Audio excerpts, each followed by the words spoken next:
જ્યારે પ્રભાસ ક્ષેત્રમાં જતા હતા ત્યારે મને જ્ઞાન આપ્યું. મને જ્ઞાન આપીને કહ્યું કે તમે બદ્રિક આશ્રમમાં જાઓ ભાગવત ધર્મનો પ્રચાર પ્રસાર કરવા માટે. પણ ભગવાન તમને યાદ બહુ કરતા હતા. મને કહ્યું કે મારો ભક્ત ઉદ્ધવ મળે, મારો ભક્ત વિદુર મળે તો એ ઉદ્ધવ તમે એને જ્ઞાન આપજો. તમને બહુ યાદ કર્યા. વિદુરજીના મનમાંથી હું કેટલો ભાગ્યશાળી છું. ભગવાન ઘરે આવ્યા ને ભગવાને મને યાદ કર્યું.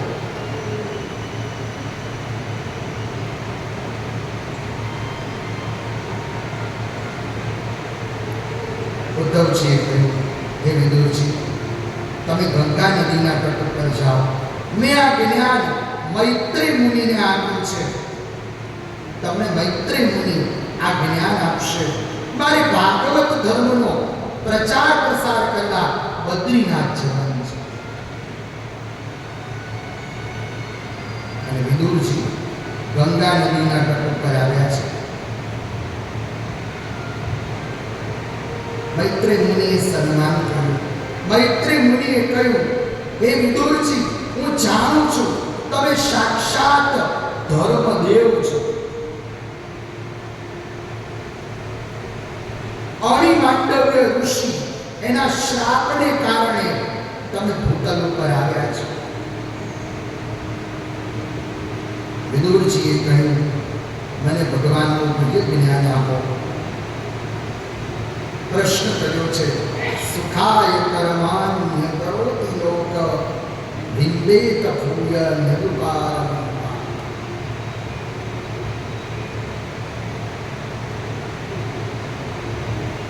મૈત્રી મુનિએ વિદુરજીને ભગવાનના પરમ પ્રિય જ્ઞાન સ્વરૂપે વરા ચરિત્રની કથા સંભળાવી છે.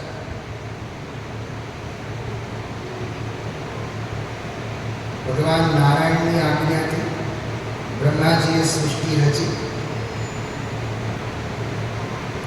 દેવ સૃષ્ટિ, કિન્નરી સૃષ્ટિ, આ બધી સૃષ્ટિનું સર્જન થયું. માનસી સૃષ્ટિ રચી. એમાં શનક કુમારો પ્રગટ કર્યા. બ્રહ્માજીએ શનક કુમારોને કહ્યું કે તમે ગૃહસ્થી બનો. શનક કુમારોએ ના પાડી. બ્રહ્માજીને ક્રોધ આવ્યો છે. બ્રહ્માજીની ભ્રુકુટીમાંથી મહાદેવજી પ્રગટ થયા. અને મહાદેવજીએ પ્રેત સૃષ્ટિનું સર્જન કર્યું. મહાદેવજીનું કાર્ય સમાન છે.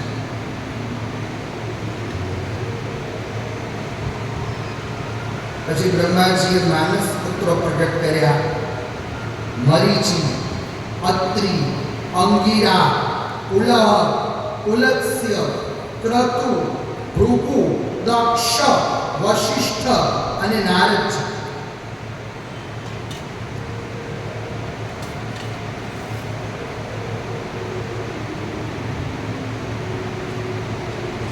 એ પછી બ્રહ્માજીએ વામ ભાગ અને દક્ષિણ ભાગથી મનુ મહારાજ અને શત્રુપાજીની ઉત્પત્તિ કરી. આપણે બધા મનુના સંતાનો છીએ એટલે આપણે બધા માનવો કહેવાય છે. મનુ મહારાજે જોયું તો ધરતી દેખાતી નથી. ધરતીને હિરણ્યાક્ષ નામનો દૈત્ય પાતાળમાં લઈ ગયો છે.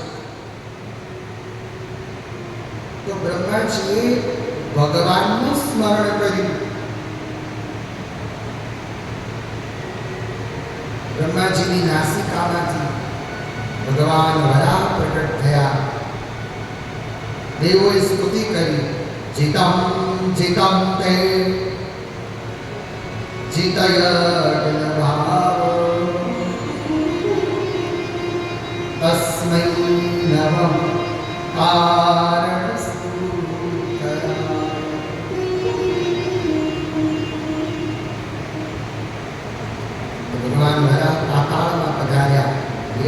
હિરણ્યાક્ષનો વધ કરી ધરતીને જળમાં સ્થિર કરી. આ હિરણ્યાક્ષ અને હિરણ્યકશ્યપુ એ દીતિ માતાના પુત્રો હતા.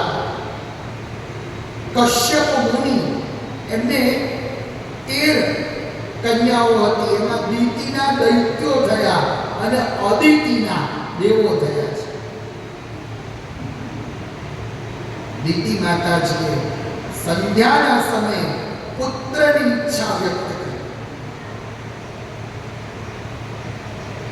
એટલે કશ્યપ મુનિએ કહ્યું પુત્ર તો થશે પણ અસુર થશે.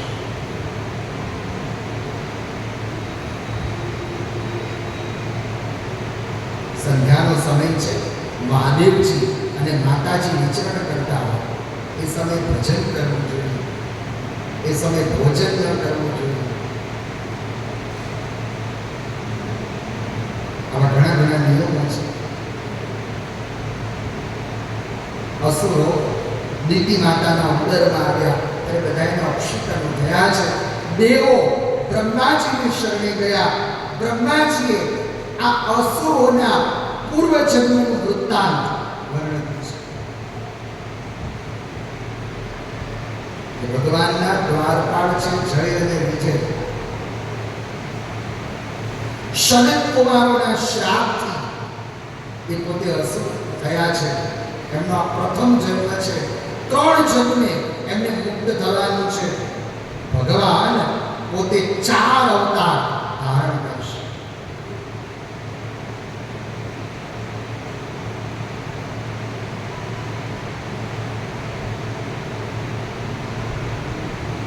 સુખદેવજી મહારાજ વર્ણન કરે છે. રાજન વિદુરજી મૈત્રેય મુનિ વિદુરજીને કહે છે બ્રહ્માજીની છાયામાંથી કર્દમ ઋષિ થયા.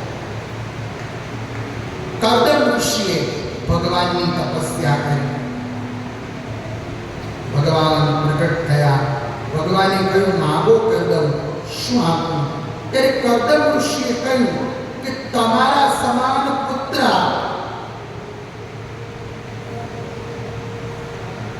ભગવાને તથાસ્તુ કહ્યું, પણ પછી વિચાર કર્યો કે મારા સમાન પુત્ર હું કેવી રીતે આપીશ? એ કદમ હું જ તમારે ત્યાં પુત્ર થઈને આવીશ. 3 દિવસ પછી આશ્રમમાં રથ આવશે, એમાં એક કન્યા આવશે, એની સાથે તમે વિવાહ કરજો. મનુ મહારાજ દેવહૂતિને લઈને આવ્યા છે. કર્દમ ઋષિએ દેવહૂતિ માતાજીની પરીક્ષા કરી. 2 આસનો મૂક્યા. એક આસન મનુ મહારાજનું, એક આસન દેવહૂતિ માતાજી. તો દેવહૂતિ માતાજી શું કર્યું? આસનને સ્પર્શ કર્યો. કહ્યું કે તમે મારા પતિ છો, તમે જે આસન મૂક્યું છે એ આસનનો હું સ્વીકાર કરું છું, પણ મારે તો તમારી સેવા કરવાની છે. નીચે બેઠો.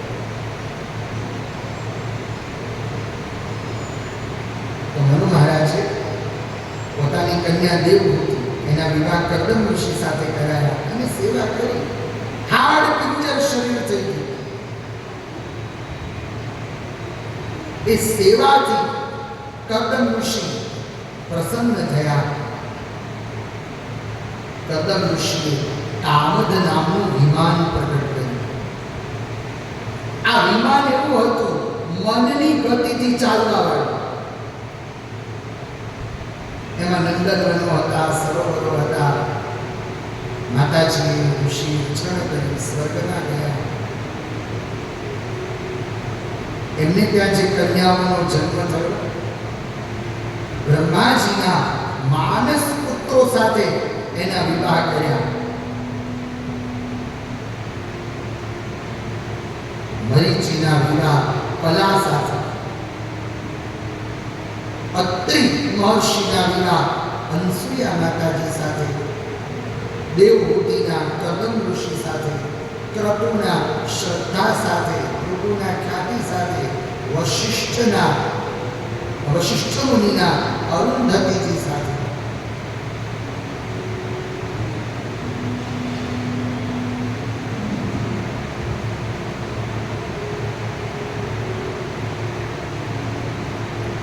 એ પછી તો યોગ ગ્રહવારથી બધું અનુકૂળ થયું. દેવહૂતિ માતાજીને ત્યાં સાંખ્યાચાર્ય કપિલ નારાયણ ભગવાનનો પ્રાદુર્ભાવ થયો. બોલી કપિલ નારાયણ ભગવાન કી જય. કદમ ઋષિ કપિલ નારાયણ ભગવાનની પ્રદક્ષિણા કરી. એમને પોતે વાનપ્રસ્થ સંન્યાસનો આશ્રય લીધો. દેવહૂતિ માતાજી કપિલ નારાયણ ભગવાનની શરણે આવ્યા છે. સહૃત્ય સંસાર કરો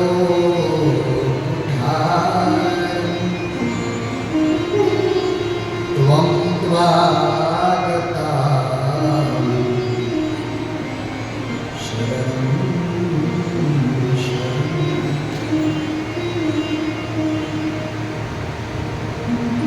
સંસારનો બોજ ઉઠાવતા ઉઠાવતા હું થાકી ગઈ છું. હું તમારી શરણે આવી છું. તમે કેવા છો?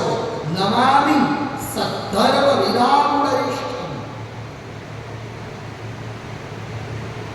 મને જ્ઞાન આપો. કપિલ નારાયણ ભગવાને સાંખ્ય શાસ્ત્રનો ઉપદેશ કર્યો. પુરુષ અને પ્રકૃતિનું વર્ણન કર્યું. આ સમગ્ર જગત એ પુરુષ અને પ્રકૃતિમય છે.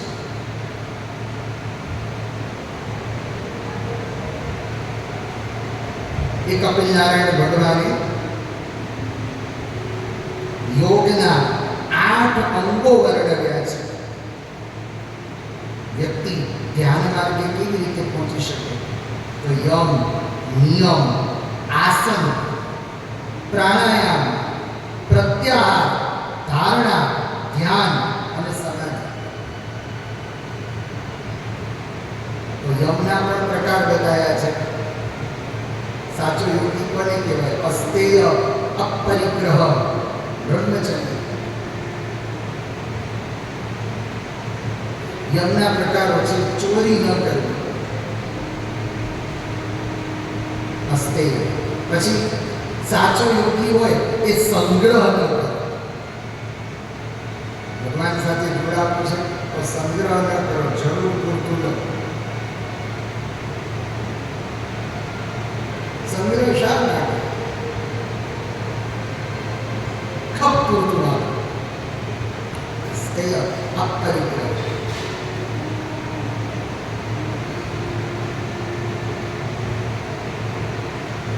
કહેવામાં આવ્યું હોય કે આ વસ્તુ નહીં મળે તો એટલી લાઈન લાગે, મળવાની જ ના હોય. તો સાચો યોગી એ છે કે સંગ્રહ લાગે.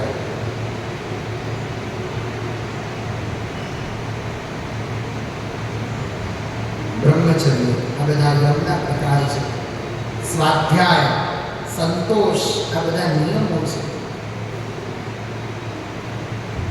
એમ કરતા કરતા યોગી પ્રાણોને બ્રહ્મરંધ્રમાં લઈ આવે છે.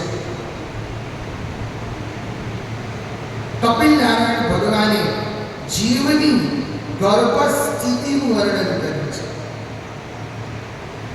એમાં વાસનાના વશીભૂત થઈ જીવ માના ઉદરમાં આવે છે.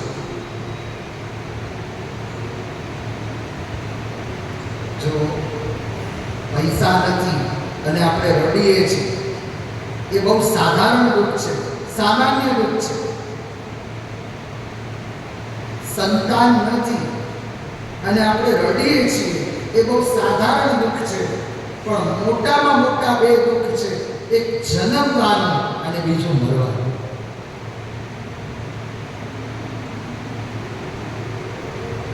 અને જીવને જે વેદના થાય છે ત્યારે જીવ ભગવાનની સ્તુતિ કરે છે. ગર્ભસ્તુતિ ભાગવતજીમાં વર્ણન છે.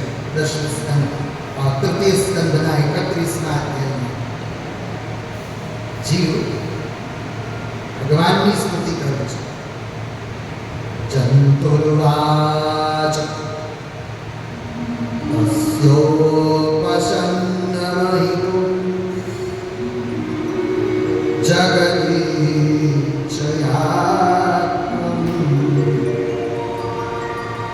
नानातरुभुविचरचरणा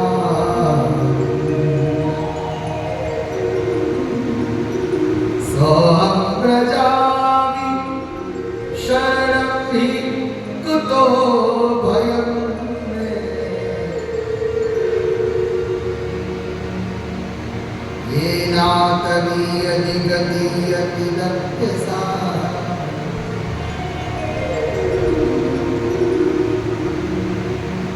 जीव भगवान ने प्रार्थना करे छे, हे परमात्मा મને મુક્ત કરો. ભગવાન મુક્ત કરે છે. એ જીવ ભગવાનને કહે છે સોહમ પ્રજામિ શરણમ હિ કુતો ભયમ. હું તમારા શરણે આવ્યો છું. તો ભગવાન મુક્ત કરતા કહે છે કે તું ફરીથી સારા કર્મ કરજે. જ્યારે મુક્ત થાય છે ત્યારે રડે છે હું અને સંતોએ અર્થ કર્યો. ભગવાનને કહેવા માંગે છે જીવ કે હવે હું અહીંયા ને તમે ત્યાં.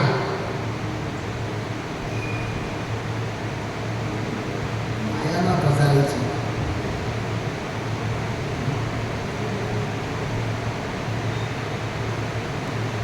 પવનાણવાહી ભટકું નથી ચડતો સુખનો છાંટો. મારો સફળ કરો આટો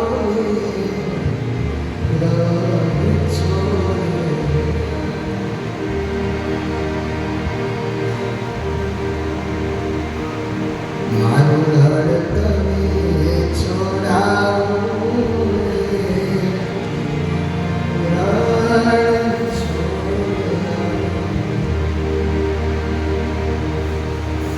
હું તો રખડી થાક્યો શોધું છું શીતળ છાયા.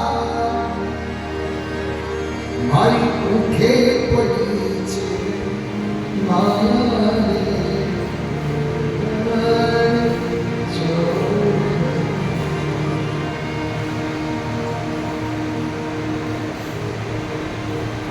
જીવની ગર્ભસ્થિતિનું નિરૂપણ કર્યું. એ પછી કપિલ નારાયણ ભગવાને ભક્તિના સ્વરૂપો વર્ણવ્યા છે. સાચો ભક્ત કોને કહેવાય, સાચો યોગી કોને કહેવાય? જેનો કોઈ મિત્ર નથી કે જેનો કોઈ શત્રુ નથી, જે બધાની અંદર ભગવાનને જુએ. સતા પ્રસંગે મમ વીર્ય સંતો.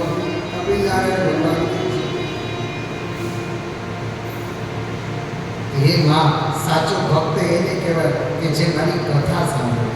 સતામ પ્રસંગે, જેને મારી કથામાં મારા પ્રસંગમાં જેને અનહદ પ્રેમ હોય.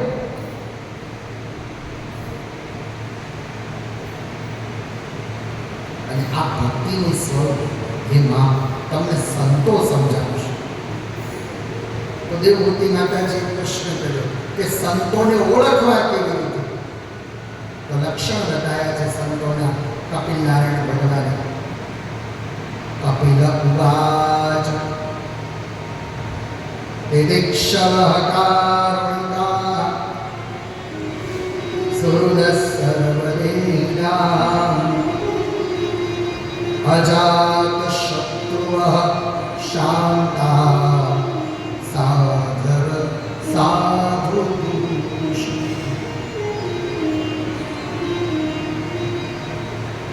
સંત એને કહેવાય કે જેની અંદર તિતિક્ષા હોય, જે સહન કરે, જેના માટે કોઈ મિત્ર નથી, કોઈ શત્રુ નથી, બધા સમાન છે. સુહૃદ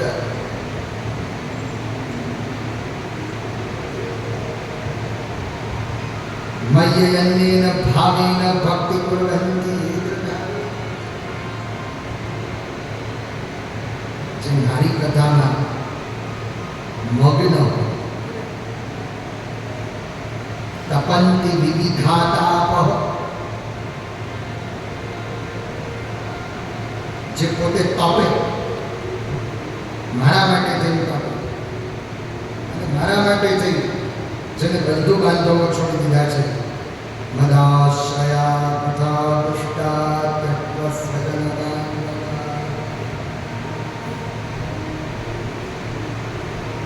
એવા સંતો જ તમને સાચું માર્ગદર્શન આપશે. એટલે કીધું ને સંત માની ઓર પુરુષનો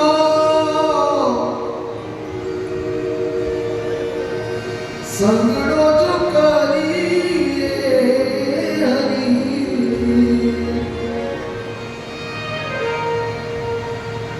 ઓર પુરુષનો સંગડો જો કરીએ,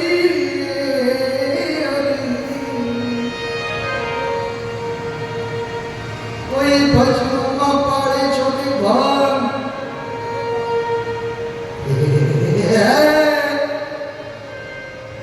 ભજનમાં પાડે છોડી ભાન,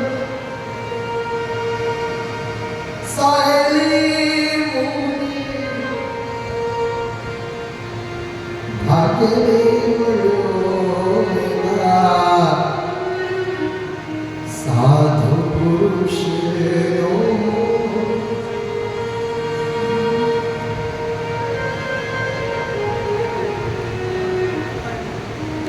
આવા સંતો તમને માર્ગદર્શન આપશે જીવનમાં. અને આવું જ્ઞાન મેળવી દેવહૂતિ માતાજીની આંખમાં અશ્રુબિંદુ આવ્યા. એમને આનંદ થયો કે ભગવાન મારે ત્યાં પુત્ર થઈને આવ્યા. એમની આંખમાંથી જે અશ્રુબિંદુ પડ્યા, પતંદી અશ્રુબિંદવ, એ બિંદુ સરોવર થયું.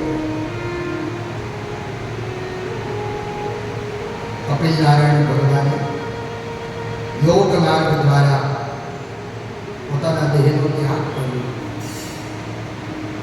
દેવહૂતિ માતાજી યોગ માર્ગ દ્વારા પોતાના દેહનો ત્યાગ કર્યો.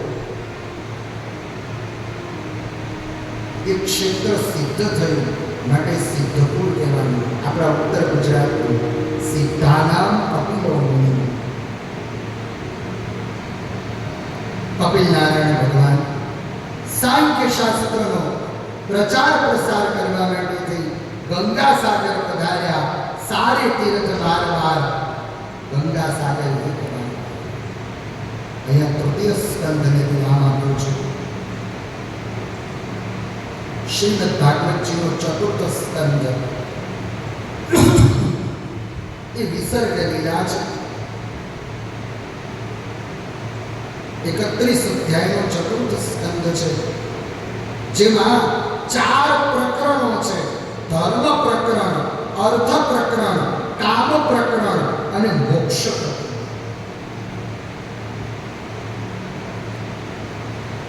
મૈત્રેય મુનિ વિદુરજીને કથા સંભળાવી. શુકદેવજી મહારાજ પરીક્ષિત મહારાજને કથા સંભળાવે છે. ઓમ શ્રી પરમાત્મને નમઃ.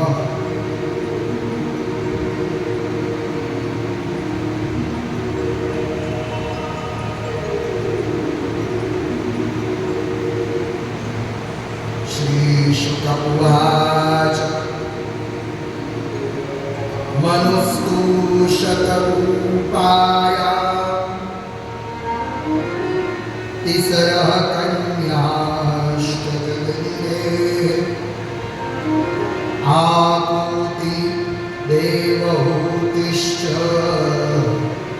प्रसूति इति विश्रुता.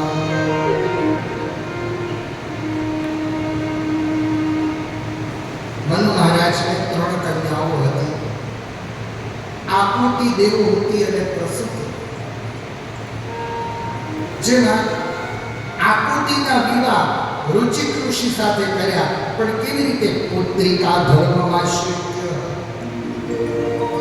પુત્રિકા ધર્મ, એમને ત્યાં જે દીકરો આવે એ એ દીકરાની સંપૂર્ણ જવાબદારી મનુ મહારાજની હતી.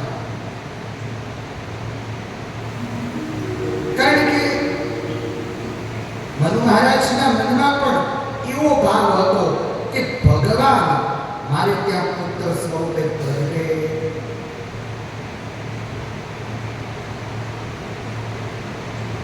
તો આકૃતિ માતાજીને ત્યાં ભગવાન યજ્ઞ સ્વરૂપે પ્રગટે.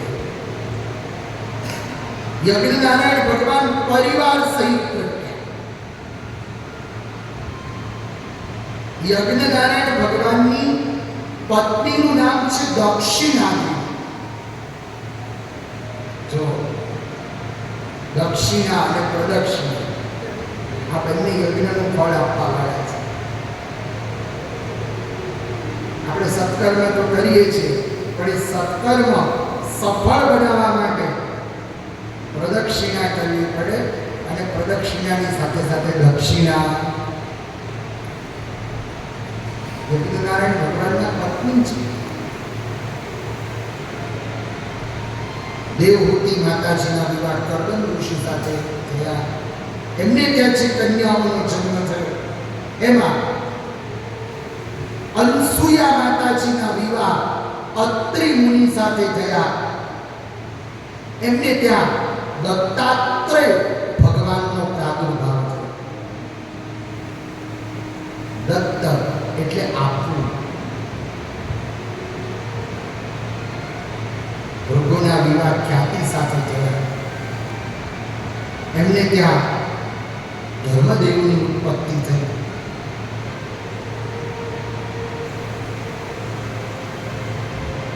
ધર્મ એ પછી બ્રહ્માજીની પીંછણાથી અધર્મની ઉત્પત્તિ થઈ. અધર્મ, હિંસા, મૃત્યુ, નરક, નિકૃતિ આ બધી અધર્મની સંજ્ઞા છે. પ્રસૂતિના વિવાહ દક્ષ પ્રજાપતિ સાથે કર્યા. આ દક્ષ પ્રજાપતિને 1000 શબલાશ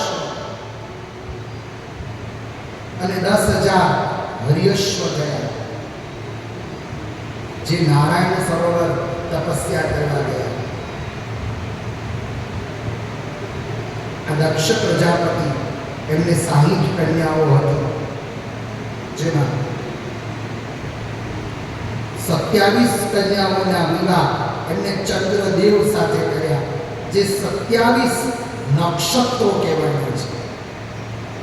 અશ્વિની, ભરણી, કૃતિકા, મઘા, પૂર્વાષાઢા, ઉત્તરાષાઢા, આર્દ્રા, આશ્લેષા, અભિજીત, પુનર્વસુ, રોહિણી.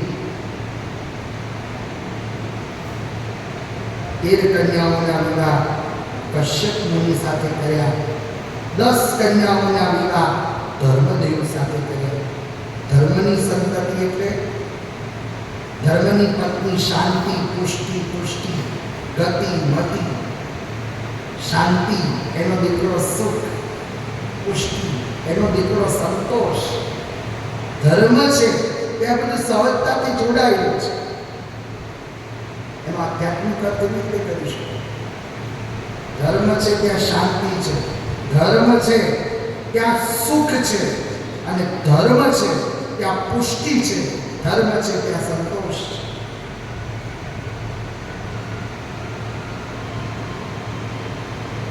આ દક્ષ પ્રજાપતિ પોતાની સતી નામની કન્યા એના વિવાહ મહાદેવજી સાથે કર્યા. ચતુર્થ સ્કંદના બીજા અધ્યાયથી 7મા અધ્યાય સુધી દક્ષ યજ્ઞની કથા કરી, શિવ ચરિત્ર સંભળાવ્યું છે. જે ભૂમિમાં આપણે બેઠા છે, બ્રહ્મ સભામાં દક્ષ પ્રજાપતિએ મહાદેવજીનું અપમાન કર્યું. પણ જો જમાઈ કેવા હોવા જોઈએ એ શિવજી પાસેથી શીખવાનું છે. અપમાન થયું, પણ એ અપમાનની વાત મહાદેવજી સતીને નથી કરી. આ શ્રેષ્ઠ જમાઈ અને શ્રેષ્ઠ દીકરી એ માતાજીની પાસેથી શીખી. ગયા યજ્ઞ મંડપના મહાદેવજીની સ્થાપનને જોયું દેહને મારી નાખ્યો કે જ્યાં મારા પતિનું માન ન જળવાતું. એક આદર્શ ચરિત્ર છે મહાદેવજીનું અને માતાજીનું. ઘણું સમજાવે છે. એક આમંત્રણ આપ સૌને આપું છું. જે લોકો અમદાવાદ રહેતા હોય ને જે લોકોને અનુકૂળતા હોય એ લોકોને તારીખ 15 જુલાઈ અમદાવાદ શિવાનંદ આશ્રમ ઈસરોની સામે સેટેલાઇટ શિવાનંદ આશ્રમમાં તારીખ 15 જુલાઈથી શ્રીમદ દેવી ભાગવત કથા યોજાવાની છે. 9 દિવસ અષાઢ મહિનાની મુક્ત નવરાત્રિ. તો કથાનો સમય છે 3 વાગ્યાથી 6:30 વાગ્યા સુધી. એટલે જેમને જેમને અનુકૂળતા પડે એ શ્રીમદ દેવી ભાગવત કથામાં આપ અવશ્ય પધારજો. જેમાં માતાજીનું ચરિત્ર છે, ભગવતીનું ચરિત્ર.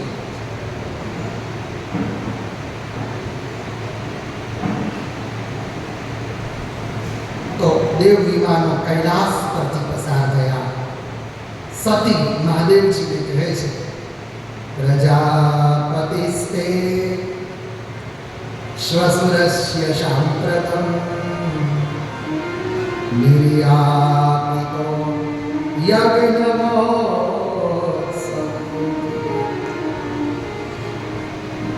તમારા સસરા યજ્ઞ કરે છે, આપણે જઈએ. મહાદેવજી કહે છે હું જાણું છું દેવી કે કેટલાક એવા સ્થાનો છે જ્યાં વગર આમંત્રણે જવાય. માતા પિતાને ત્યાં દીકરો વગર આમંત્રણે જઈ શકે. મિત્રના ઘેર મિત્ર વગર આમંત્રણે જઈ શકે. ગુરુને ત્યાં શિષ્ય વગર આમંત્રણે જઈ શકે. અને જ્યાં ભગવાનની કથા થતી હોય ને ત્યાં વિના આમંત્રણે જવા. પણ તદપી વિરોધ માન જા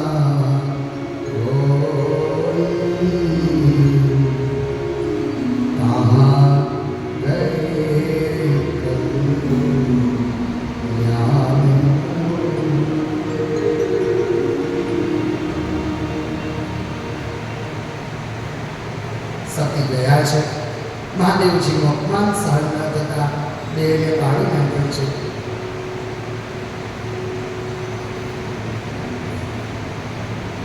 પછી તો મહાદેવજીએ વીરભદ્રને પ્રગટ કર્યા છે. વીરભદ્ર આવ્યા છે.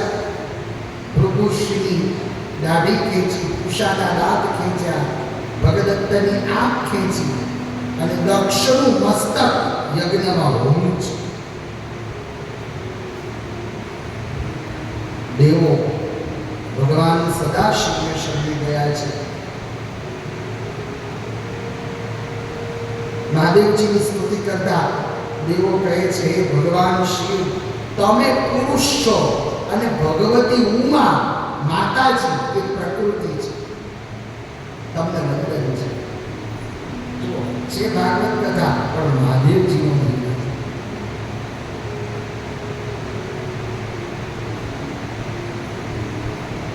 મહાદેવજી સ્તુતિથી પ્રસન્ન થયા. બ્રહ્માજીના કહેવાથી એક કંકલ, જે ભૂમિ પર આપણે બેઠા છીએ, કંકલ આવ્યા. દક્ષ પ્રજાપતિના ધોળની સાથે અજનું મસ્તક જોડ્યું.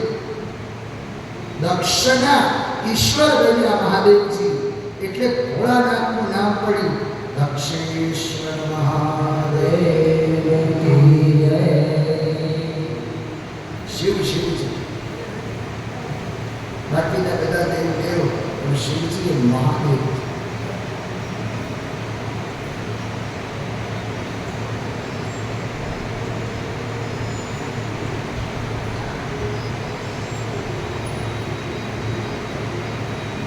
એ યજ્ઞ મંડપમાં ભગવાન નારાયણ પ્રગટ થયા.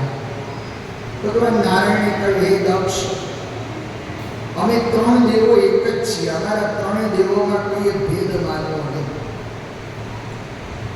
આ વાત કરી પછી તો મનુ મહારાજના પુત્ર છે ઉત્તાનપાદ, આધ્યાત્મિક અર્થ કરીએ તો માના ઉદરમાં ઊંધા મસ્તકે લટકતો જીવ ઉત્તાનપાદ છે.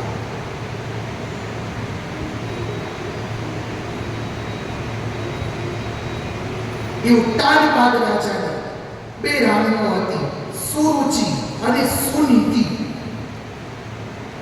સુરુચિના પુત્ર ઉત્તમ છે અને સુનીતિના પુત્ર ધ્રુવ છે. પિતાની ગોદમાં બેસવા ન મળે. સુનીતિએ ધ્રુવને સંસ્કાર આપ્યા છે. બેટા, તું પરમ પિતાની ગોદમાં બેસ. આ ધ્રુવજીએ દેવર્ષિ નારદજીને ગુરુ બનાવ્યા છે. દેવર્ષિ નારદજીએ ધ્રુવજીને મંત્ર દીક્ષા આપી છે. ઓમ નમો ભગવતે વાસુદેવાય. અને 5 જ વર્ષમાં ધ્રુવજીએ ભગવાનના દર્શન કર્યા. ભક્તમાં સૌથી નાની ઉંમર ધ્રુવજી, 5 જ વર્ષની ઉંમર.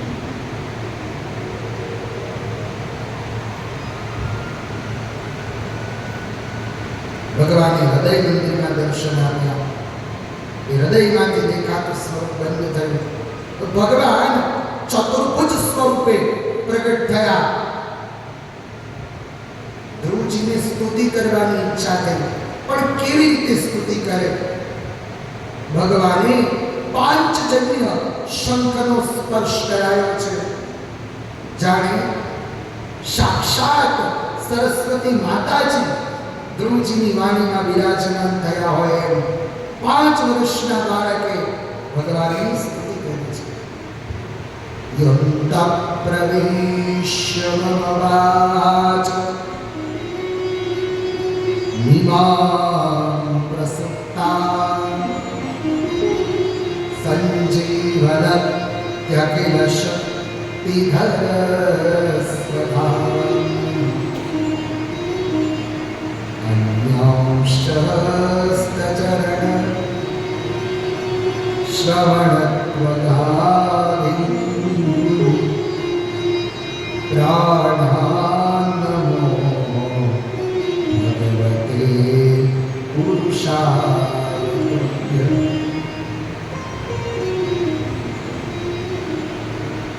હું પરમાત્માને વંદન કરું છું, જેને મારી સુસુપ્ત ચેતનાને જગાડી છે.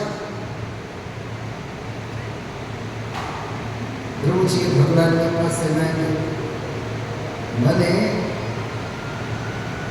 તમારા ભગવદીઓ, તમારા ભક્તોનો સંગ મને મળે એવી કૃપા કરો. પછી તો દેવર્ષિ નારદજીના કહેવાથી ઉત્તાનપાદ રાજાએ ધ્રુવજીને રાજ્ય આપ્યું. પણ ધ્રુવજીના મનમાં એક વાત રહી ગઈ કે ભગવાન આયા અને મેં મુક્તિ ન માની.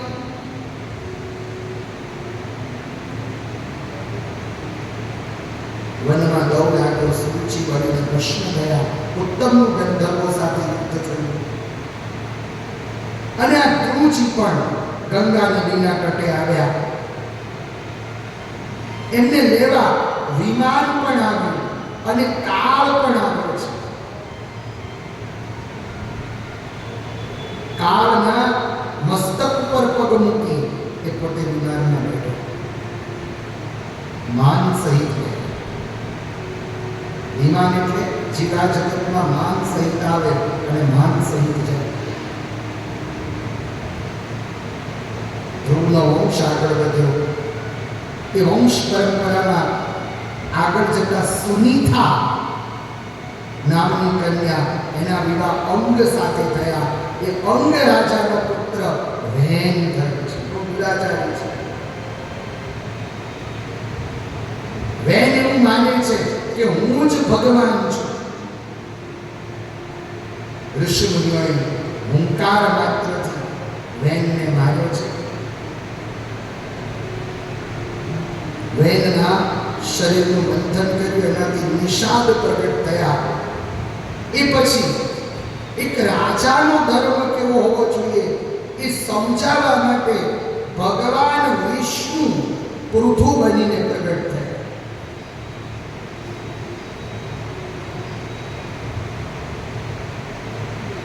ભગવાન પૃથુ અને અર્ચી દેવી એ લક્ષ્મી માતાજી છે. ધરતી અન્ન નહોતી આપતી. પૃથુ મહારાજ ધરતીને દંડ દેવા તૈયાર થયા. ધરતી પૃથુ મહારાજને શરણે ગઈ કે હું અન્ન આપીશ, બધું આપીશ. પૃથુ મહારાજે ધરતીનું દોહન કર્યું. પૃથુ મહારાજના નામ પરથી આ ધરતીનું નામ પૃથ્વી પડ્યું. અને એમને ભગવાન પાસે માંગ્યું કે જ્યાં જ્યાં તમારી કથા થાય હું મારા મહેલમાં બેઠો બેઠો સાંભળીશ. શરદ કુમારો સાથે સત્સંગ કર્યો. એ પ્રસંગનું વર્ણન કર્યું છે.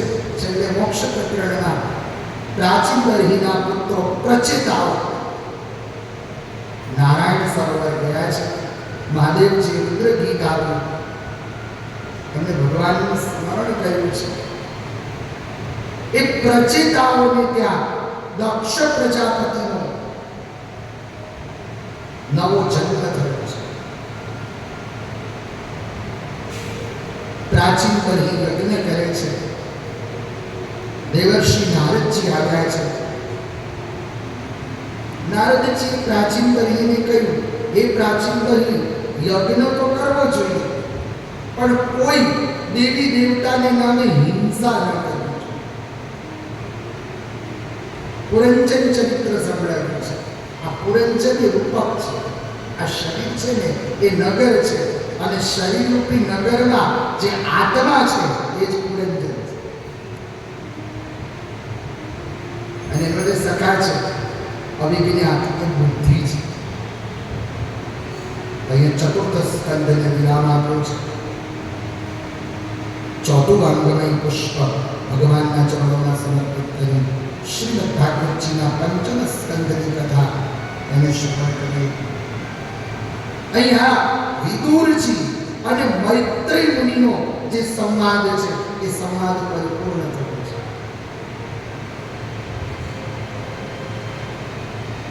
વિદુરજી વિદાય થયા છે. પરીક્ષિત મહારાજે પ્રશ્ન કર્યો છે. ઓમ શ્રી પરમાત્મને નમઃ. રાજોવાચ પ્રિયવ્રતો ભાગવત આત્મારામ કથમ મુને ગૃહે રમતયન મૂલ કર્મબંધ પરાગ. આ પ્રિયવ્રત રાજા કહેવાય છે.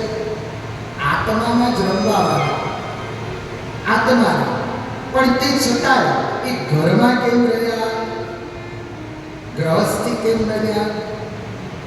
તો શુકદેવજી મહારાજ કહે છે, મનુ મહારાજ અને બ્રહ્માજીના કહેવાથી એમને ગ્રસ્તાશ્રમ સ્વીકાર્યો.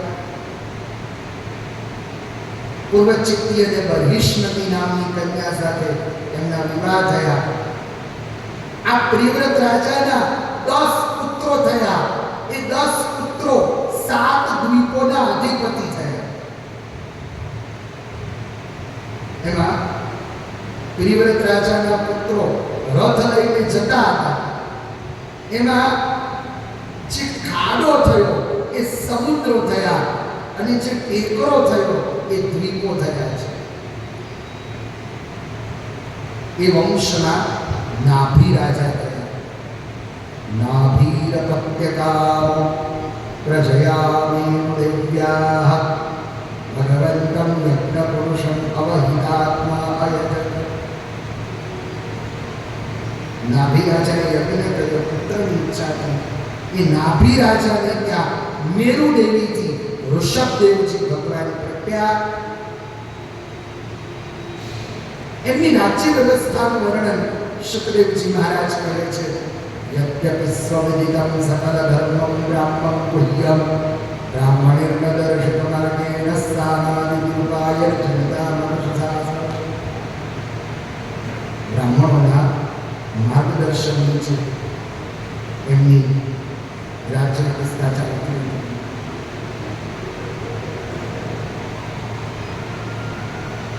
એમના 100 પુત્રો થયા, એમના 9 યોગેશ્વરો થયા, 81 પરમહંસો થયા. ઋષભદેવજી મહારાજ પોતાના પુત્રોને જ્ઞાન આપે છે. જો સમજવાનું એ છે, ઋષભદેવજીને પણ 100 પુત્રો હતા અને ધૃતરાષ્ટ્રને પણ 100 પુત્રો હતા. પણ ધૃતરાષ્ટ્ર ક્યારે પોતાના પુત્રોને સંસ્કાર નહોતા આપ્યા અને ઋષભદેવજીએ જ્ઞાન આપ્યું. શું? ऋषभ उवाच नायं देहो देहभाजं लोके कष्टान् कामान् नरहते विभुजामि तपो दिव्यं पुत्रकायेन सत्वं शुद्धेऽस्मात् ब्रह्म सौख्यं त्वनन्तम् महत्सेवां द्वारबाहुर्विमुक्ते तमोद्वारं योषितां सन्निसन्दं महान्तस्ते समचित्ता प्रशान्ता विमन्यवः सुन्दर साधु.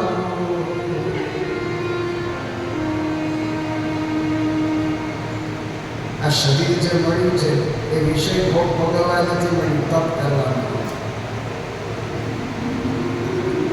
મહાન પુરુષોની સેવા એ મુક્તિનો દરવાજો છે.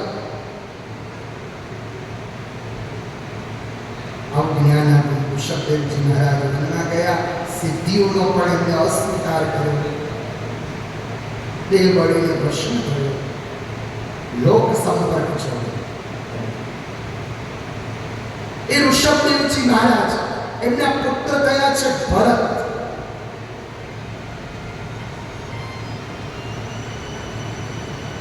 અને ભરતજી પુરાશ્રમમાં ગયા.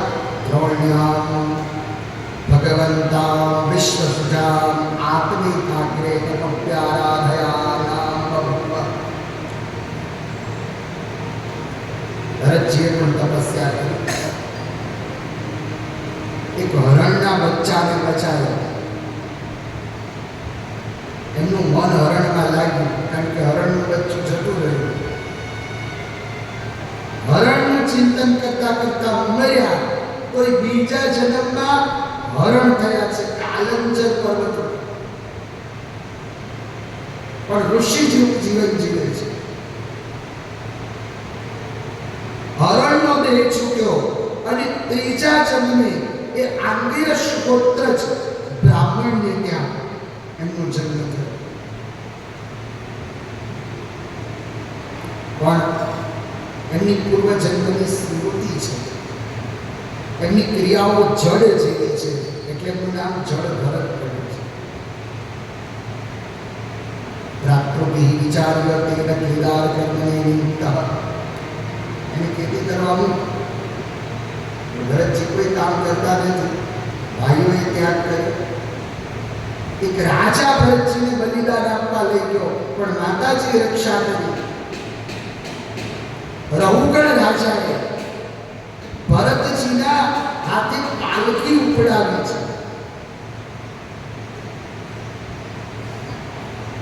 રહુગણ રાજા કહે છે, એ હૃષ્ટપુષ્ટ, જરા બરાબર ચાલ. ત્યારે ભરતજી કહે છે, જાડું હોવું કે પતલું હોવું એ તો શરીરના બંધનો છે, બાકી આત્મા એ ક્યારેય જાડો નથી ને પાતળો નથી.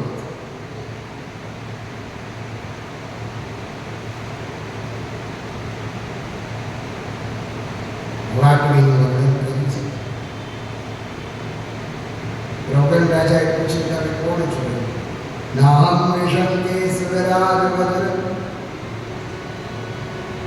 હું બ્રાહ્મણ કુળથી ડરું છું. ભરતજીએ શરૂઆત કરી, અહમ પુરા ભરતો ના કરા. ભવાડવીનું વર્ણન કર્યું છે. રવગણ રાજા બધાય ગયા છે.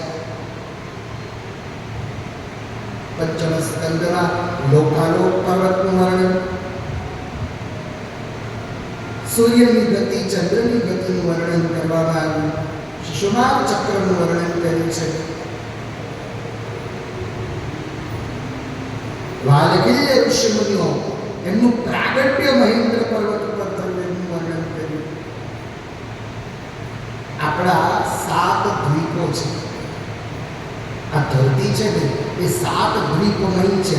જંબુદ્વીપ, પ્લક્ષદ્વીપ, શાલ્મની દ્વીપ, શાકદ્વીપ, કૃષદ્વીપ, ક્રૌંચદ્વીપ અને પુષ્કલદ્વીપ.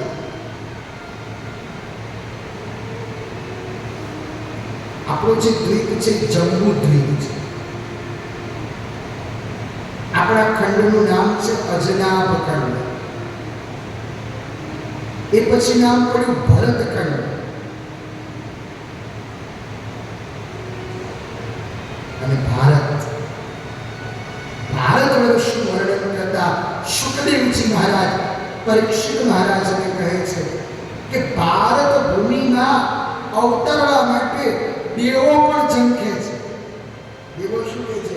અહો અમીશા કિલકાલ શોભિતમ પ્રસન્નયેશા સિદવો સ્વયં. એ હરિ અમને ભારત ભૂમિના જન્મ ભરતખંડના કલ્યાણ માટે, એના શ્રેય માટે ભગવાન નર નારાયણ તપસ્યા કરે છે.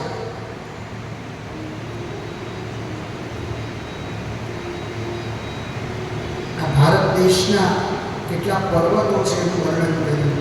મલયો, મંગલ પ્રસ્થો, નૈનાક, ત્રિકૂટ, વૈંકટ, ગોવર્ધન, દેવગિરી, સહ્યાદ્રી, પૌલ્લક, રૈવત, કામગિરી, ઋષ્યમુખ,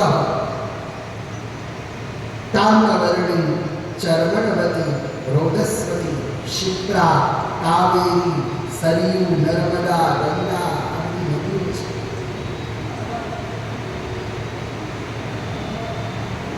એ ધરતીની નીચે 7 પાતાળ છે. પાતાળ એક નથી, પાતાળ 7 છે. અને એક પાતાળથી બીજું પાતાળ 10,000 યોજન દૂર છે. કયા પાતાળમાં કોણ રહે છે એનું વર્ણન કરવામાં આવ્યું.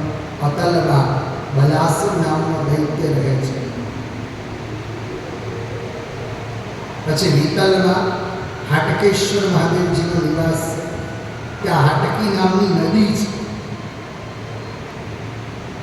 સુતલમાં બલિ મહારાજનો નિવાસ છે. રસાતલમાં મહિદાનવનો નિવાસ છે. તલાતલમાં તક્ષકાદી સર્પોનો નિવાસ છે. મહાતલમાં ફણી નામના દૈત્યો રહે છે. પાતાળમાં ધનંજય, ધૃતરાષ્ટ્ર આદિ સર્પોનો નિવાસ છે. પાતાળમાં શેષ નારાયણ ભગવાન બિરાજમાન છે. એ શેષ નારાયણ ભગવાનના મસ્તક પર ધરતી રાયના દાણાની જેમ શોભી રહી છે. એ પાતાળની દક્ષિણ દિશામાં નરકો આવેલા છે. 28 પ્રકારના નરકોનું વર્ણન પંચમ સ્કંદના 26મા અધ્યાયમાં કર્યું છે. તામિશ્ર, અંધતામિશ્ર, રૌરવ, મહારૌરવ, અસિપત્રવલ, કૃમિભોજન, શમદંશ, રક્ષોજળભોજન, શુચિમુખ, અયપાન, કુંભીપાક, સુયોદ, પ્રાણરોધ, અંધકૂપ, વજ્રકંટક શાલ્મની, વૈતરણી, લાલાભક્ષ, અસિપત્રવલ, શાર્મેયાધન.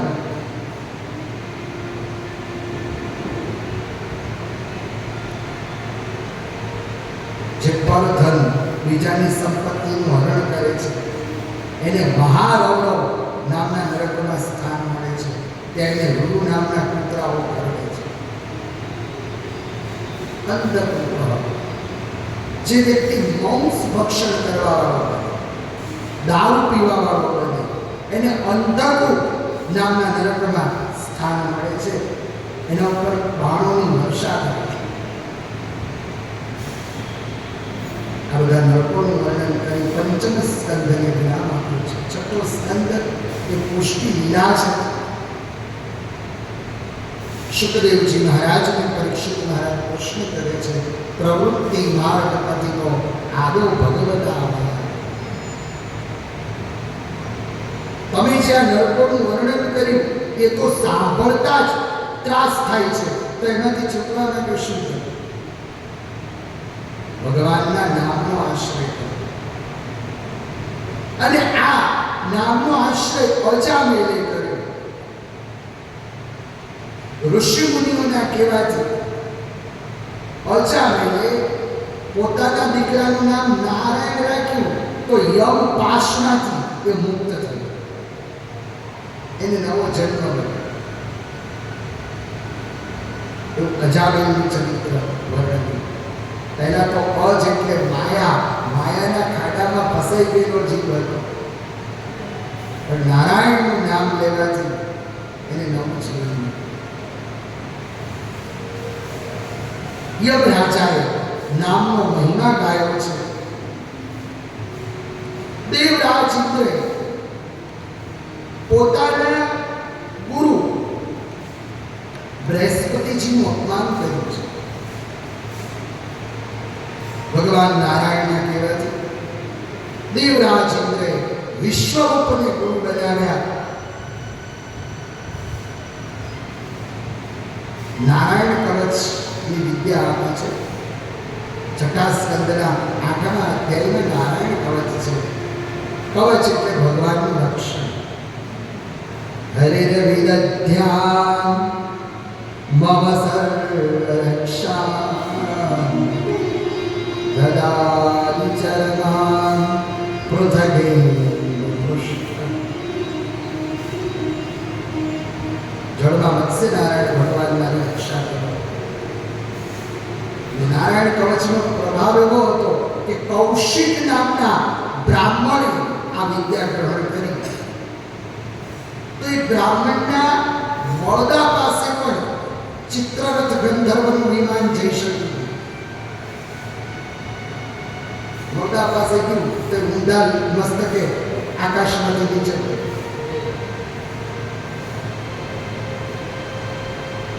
જેને નારાયણ કવચ ગ્રહણ કર્યું હોય, નારાયણ કવચનો જે પાઠ કરતો હોય, એ વ્યક્તિનું મળદું હોય ત્યાં પણ કોઈ અનિષ્ટ તત્વ જઈ ન શકે. કવચનો એટલો પ્રભાવ છે. તો એવું કવચ દેવરાજ ઇન્દ્રે મેળવ્યું અને અસુરો પર વિજય મેળવ્યો. પણ આ વિશ્વરૂપ યજ્ઞ કરતા હતા. વિશ્વરૂપ એટલું મોસાળ પક્ષ એ દૈત્ય કુળમાં રહ્યો. એટલે દેવોને તો આહુતિ આપતા હતા, પણ દૈત્યોને પણ આપતા હતા. દેવરાજ ઇન્દ્રે પોતાના ગુરુની હત્યા કરી. ત્વષ્ટા પ્રજાપતિ યજ્ઞ કર્યો. ઇન્દ્ર શબ્દનું વિવર્ધસ્વ, એમાં ઇન્દ્ર શબ્દને લંબાયો અને શત્રુ શબ્દને ટૂંકાયો, તો ઇન્દ્રથી મરનાર વૃદ્ધાસુર સાથે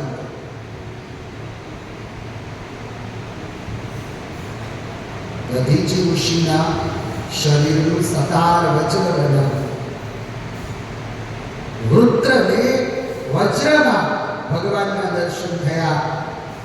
એને ભગવાનની સ્તુતિ કરી છે. અહમ હરે તવ પાદૈકમ દાસાન દાસો ભવિતાસ્મિ મનસ્મરેતાં શ્રુપતે ગુણાંસ્તે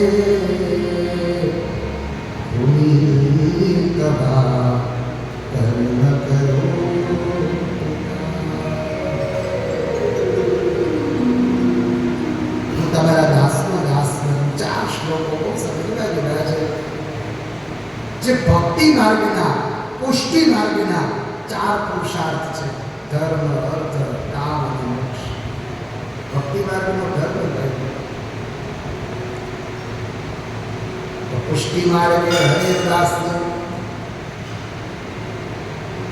ભક્તિ માર્ગનો ધર્મ, પુષ્ટિ માર્ગનો ધર્મ દાસના દાસ, ભગવાનના દાસ અને એના દાસ.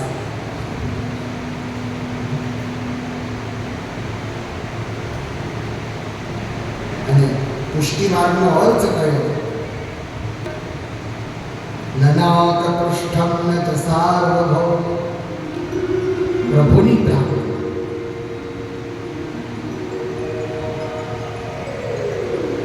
ચિત્રકેતુ નામનો ગંધર્વ હતો, પાર્વતી માતાજીના શ્રાપથી પોતે અસુર થયો. દિતિ માતાએ પુનસવન નામનું વ્રત કર્યું. દેવરાજ ઇન્દ્રે એમના ગર્ભના 49 ટુકડા કર્યા. દિતિ માતાના ઉદરથી દેવો પ્રગટ્યા. દિતિ માતાને સ્વર્ગની પ્રાપ્તિ થઈ. આમ છઠ્ઠો સ્કંદ, એના 3 પ્રકરણો છે: ધ્યાન પ્રકરણ, નામ પ્રકરણ અને અર્ચન પ્રકરણ. છઠ્ઠા સ્કંદને વિરામ આપ્યો. શ્રીમદ ભાગવતજીનો 7મ સ્કંદ એ કુટી લીલા છે. 15 અધ્યાયનો 7મ સ્કંદ છે. પરીક્ષિત મહારાજે સુખદેવજી મહારાજને પ્રશ્ન કર્યો છે. રાજોવાચ સમપ્રિય સુબ્રહ્મણ ભૂતાનાં ભગવાન સ્વયં ઇન્દ્રસ્યાર્થે કથમ દૈત્ય અવધીશમ.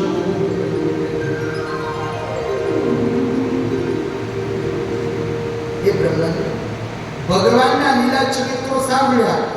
એમાં તો એવું સાંભળ્યું કે ભગવાન એકને મારે છે અને એકને તારે છે, દેવોને તારે છે અને દૈત્યોને મારે છે. ત્યારે સુખદેવજી મહારાજ કહે છે, હે રાજા, તમને ભગવાનના ચરિત્ર વિશે ખ્યાલ નથી.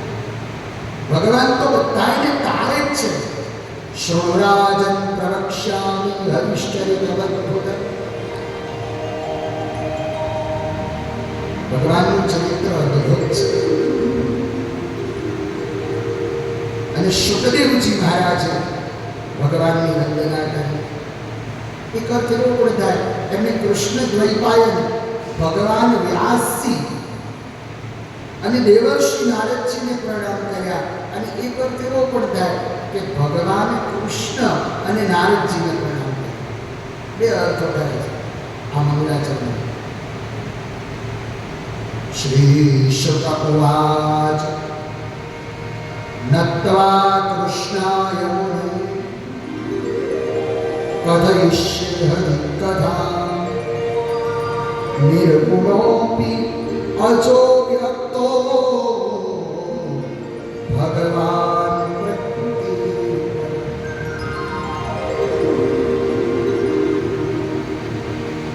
એ રાજા, તમને જેવો પ્રશ્ન થયો એવો જ પ્રશ્ન ધર્મરાજ યુધિષ્ઠિરજીને થયો. તમારા પૂર્વજ પાંડવ, એમને રાજશ્રી યજ્ઞ કર્યો અને એ યજ્ઞમાં જ્યારે શિશુપાલના મસ્તકનું છેદન થયું, શિશુપાલનું તેજ ભગવાનમાં સમાયું, ત્યારે ધર્મરાજ યુધિષ્ઠિરને પ્રશ્ન થયો. એ સમય નારદજી શિશુપાલના પૂર્વજન્મની કથા સંભળાવી. ભગવાનના દ્વારપાળ હતા જય અને વિજય. પહેલા જન્મે એ હિરણ્યાક્ષ અને હિરણ્યકશ્યપ થયા, જેમનો ઉદ્ધાર કર્યો ભગવાન નરસિંહ અને વરાહ. હિરણ્યાક્ષનો વરાહ કર્યો, હિરણ્યકશ્યપનો નરસિંહે કર્યો. બીજા જન્મે રાવણ થયા, કુંભકર્ણ થયા, એમનો ઉદ્ધાર ભગવાન રામે કર્યો. અને ત્રીજા જન્મે શિશુપાલ અને દંતવક્ત્ર થયા, એનો ઉદ્ધાર ભગવાન કૃષ્ણે કર્યું. ભગવાનના 4 અવતારો થયા. ગોપ્ય કામાદ ભયાદ કંસ દ્વેષાચ વિદ્યાદય નૃપ સંબદ્ધા કૃષ્ણ સ્નેહા યોયમ ભક્ત્યાવયમ.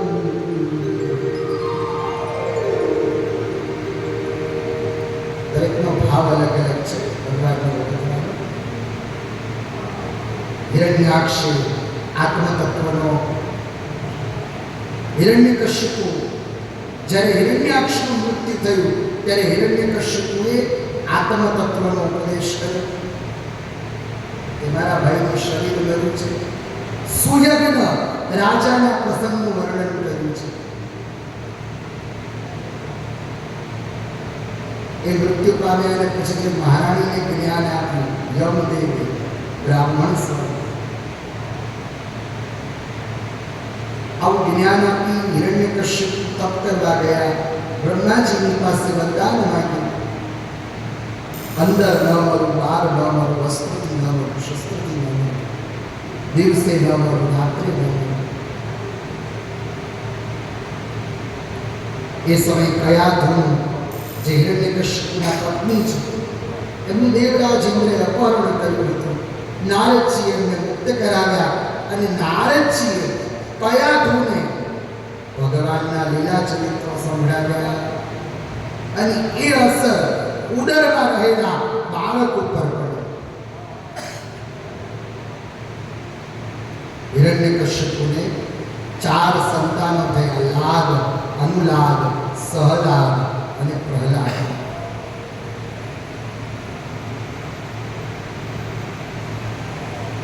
દાનવોની પાઠશાળા હતી હિરણ્યકશ્યપુ વિદ્યાલય. કારણ કે હિરણ્યકશ્યપુ એમ જ માનતા હતા કે હું જ ભગવાન. એમાં મૂક્યા શુક્રાચાર્યજીના પુત્ર શંડ અને અમર ભણાવે છે.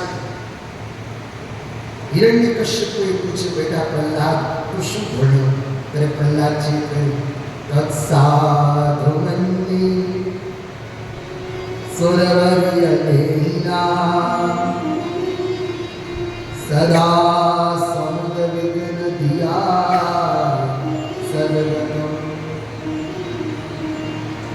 વિતવાતપાતમ ગૃહમંથ રૂપ વનમ ગતો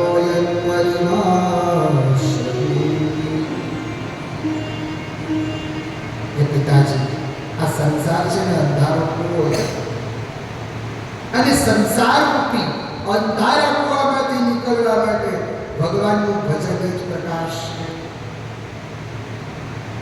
પિતાજી, તમારાથી ઉપર કોઈ શક્તિ છે.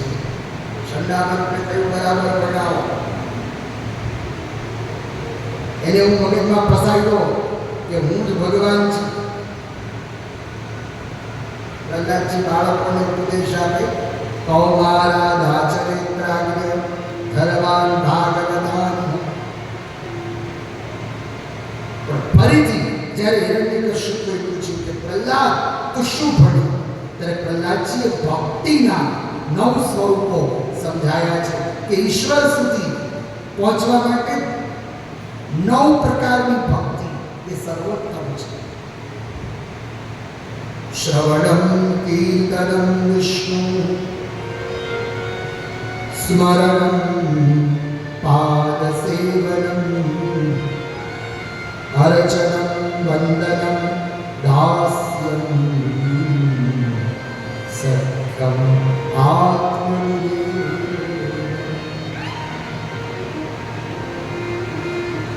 પછી હિરણ્યકશ્યપુએ પ્રહલાદને ખૂબ કષ્ટ આપ્યું. ભગવાને દરેક રીતે પ્રહલાદની રક્ષા કરી.